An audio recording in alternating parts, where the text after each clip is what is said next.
রাজনৈতিকভাবে সমস্ত বাংলাদেশে যতগুলি জেলা আছে তার মধ্যে সবচাইতে সচেতন জেলা হচ্ছে টাঙ্গাইল জেলা রাজনৈতিকভাবে। প্রিয় ভাইরা, মরহুম শামসুল হক সাহেব যিনি টাঙ্গাইলের অভিভাবক ছিলেন, এই পৌর মেয়রের দায়িত্ব পালন করেছেন। তখন চেয়ারম্যান বলা হতো, পরবর্তীতে মেয়র বলা হয়। সবচাইতে কম কথা বলতেন এবং কাজ সবচাইতে বেশি করতেন। এই মঞ্চে যারা আছেন তারা অনেকেই তার সাথে রাজনীতি করেছেন, তার সান্নিধ্যে ছিলেন। আমার ভাই সাবেক উপমন্ত্রী আব্দুল সালাম পিন্টু দীর্ঘ 17 বছর ধরে যিনি জেলে রয়েছেন, তার সবচেয়ে ঘনিষ্ঠ বন্ধুত্বের মতো সম্পর্ক নিয়ে দুইজন চলতেন, একসাথে চলতেন। কখনো মনে হয় নাই বিচ্ছিন্ন কেউ, মনে হয়তো ভাইয়ের মতো করে, আপন ভাইয়ের মতো করে চলছেন। রাজনীতিতে আমরা যারা এখানে উপস্থিত হয়েছি সকলের পরিচয় কিন্তু একটি, আমরা শহীদ রাষ্ট্রপতি জিয়াউর রহমানের আদর্শিক পরিবারের সকলেই সদস্য। এটাই হচ্ছে আমাদের বড় পরিচয়।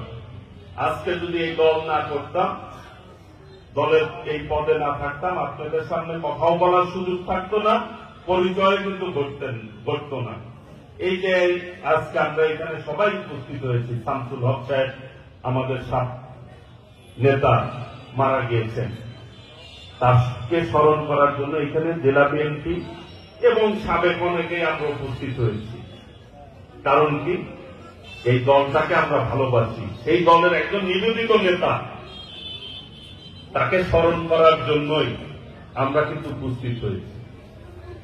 এইখানে যারা উপস্থিত হয়েছি, যদি বাইরের কেউ দেখে আমাদেরকে কিন্তু একটি পরিচয় হিসাবেই ডাকে, যে ওনারা বিএনপির নেতা। বিগত দিনে 17টি বছর আমরা কিন্তু অনেকেই নির্যাতন নিপীড়ন ভোগ করেছে এখানে যারা উপস্থিত হয়েছেন। আজকে সেই নির্যাতিত নেতা কর্মীরা ঐক্যবদ্ধভাবে পথ চলতে হবে আমাদেরকে। ক্ষমতা একটি কালীন সময় হয়তো কোনো দল থাকে, কিন্তু কর্মীরা কিন্তু সারা জীবন দলের সাথে সম্পৃক্ত থাকে। কথায় আছে, মুরব্বীরা বলেন, হাতি ছেড়ে দিও কিন্তু সাথী কখনো ছেড়ে দিও না। হাতি চলে যেতে পারে, সাথী কিন্তু প্রয়োজন হবে। কাজেই আমরা যাতে ভুলে না যাই আমাদের পাশের বন্ধুটিকে, যিনি দুর্দিনে আমাদের সাথে একসাথে রাজপথে আন্দোলন সংগ্রাম করেছে, রাজপথে একসাথে পথ চলেছে, পুলিশের নির্যাতনের শিকার হয়েছে, অনেকেই গুম হয়েছে, অনেকেই আমাদের মাঝখান থেকে কিন্তু হারিয়ে গিয়েছে। এইখানে আল্লাহ রাব্বুল আলামিনের অশেষ রহমতে হয়তো আমরা অনেকেই বেঁচে আছি। আজকে এই স্বৈরাচারের বিদায় হয়েছে, ফ্যাসিবাদের বিদায় হয়েছে, কিন্তু সেই ফ্যাসিবাদের প্রেতাত্মারা এখনো কিন্তু বাংলাদেশে বিরাজমান। তারা যদি সুযোগ খুঁজছে এবং আমাদের মাঝখান থেকে কিন্তু ঢুকে সুযোগ নেওয়ার চেষ্টা করবে। অনেকেই হয়তো মনে করতে পারেন আমি দল ভারী করার জন্য আমার পাশে কাউকে আপনি আশ্রয় দিয়ে দল ভারী করতে পারেন, কিন্তু ভারী করার কিন্তু প্রয়োজন হয় না। কারণ কি, যারা দুর্দিনে থাকে এবং যারা নেতা কর্মীর খোঁজ খবর রাখে, তার পিছনে কিন্তু নেতা কর্মীরা ঐক্যবদ্ধ থাকে। এই কথাটি মনে রাখতে হবে। কাজেই আমাদের একটি বিষয়, আজকে আমরা এখানে শামসুল হক সাহেবের কি কারণে সবাই কিন্তু তার পক্ষেই কথা বলেছে, কেউ কিন্তু বিপক্ষে কথা বলে নাই। কারণ কি, তারা দলের প্রতি অনুগত ছিল এবং দলের নেতা কর্মীর খোঁজ নিত, খবর নিত এবং দলের কর্মীদের বিপদ আপদে পাশে দাঁড়াত। এইখানে আমরা দল করি, সকলের পরিচয় একটি, আমরা জাতীয়তাবাদী দল করি শহীদ রাষ্ট্রপতি জিয়াউর রহমানের আদর্শকে বুকে ধারণ করে দেশ নেত্রী বেগম খালেদা জিয়া এবং দেশনায়ক তারেক রহমানের নেতৃত্বের প্রতি আস্থাশীল হয়ে আমরা সকলেই জাতীয়তাবাদী দলের কর্মী। এটি হচ্ছে আমাদের বড় পরিচয়। এই পরিচয় নিয়ে আমরা গর্ববোধ করি এবং পথ চলতে চাই। আমি টাঙ্গাইল জেলার সকল পর্যায়ের নেতা এখানে যারা উপস্থিত হয়েছেন, আমি সকলের উদ্দেশ্যে বলতে চাই যে আমরা ঐক্যবদ্ধভাবে পথ চলবো আগামী দিনে।